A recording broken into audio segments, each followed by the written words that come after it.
కాళేశ్వరంపై నిజాలన్నీ చెప్పాల్సిందే. విజిలెన్స్ అడిగిన డాక్యుమెంట్లన్నీ ఇవ్వాలని ఆఫీసర్లకు సీఎం రేవంత్ ఆదేశం. ప్రాజెక్టులోని బ్యారేజీలపై అధ్యయనానికి ఎక్స్పర్ట్ కమిటీ ఏర్పాటు చేయండి. ఆ కమిటీ ఇచ్చే నివేదిక ఆధారంగానే ముందుకెళ్లండి. కృష్ణా నీళ్లు ప్రాజెక్టులపై చర్చించేందుకు అఖిలపక్ష సమావేశం ఏర్పాటు చేయాలని నిర్ణయం. సాగర్ శ్రీశైలం ప్రాజెక్టులను కేఆర్ఎంబీకి అప్పగించలేదని అధికారుల వివరణ. మొన్న నమస్తే తెలంగాణ పత్రిక ఏం చెప్పింది?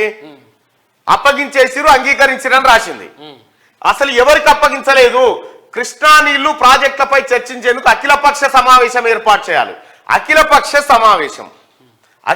సమావేశం అంటే అధికార పార్టీ, విపక్ష పార్టీలు అన్ని కూడి రాష్ట్ర ప్రయోజనాలను కాంక్షించే విధంగా ఎలాంటి నిర్ణయాలు తీసుకోవాలని అందరూ కూర్చొని మాట్లాడుకునేటువంటి ఒక కార్యక్రమం అఖిలపక్షం.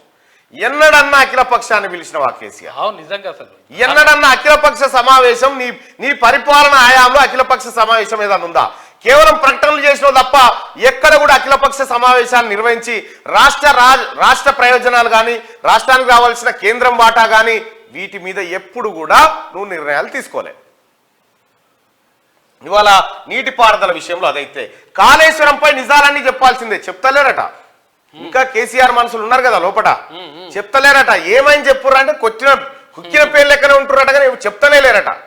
మేము చెప్పం, కేసీఆర్ మొత్తం బయటకు వస్తుంది లెక్క అంతా.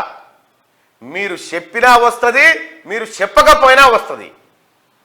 నిజం ఎప్పుడు అబద్ధం కాదు. నిజం ఎప్పుడు అబద్ధం కాదు. నిప్పుకు ఏనాడు చెదలు పట్టదు.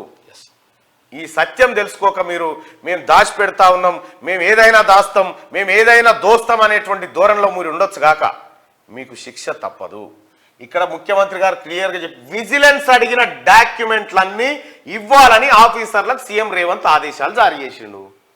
ఇక్కడ దొరుకుతాడు మన కాక బాతాల పోషెట్టి. దొరుకుడు అంటే మామూలు దొరుకుడు, చిన్న పర్రె క్రాక్ వచ్చిందట కేటీ రామారావు. ఈ క్రాకేనా ఇది? మొత్తం కుప్ప కూలిపోయి దసిపోతే చిన్న క్రాక్.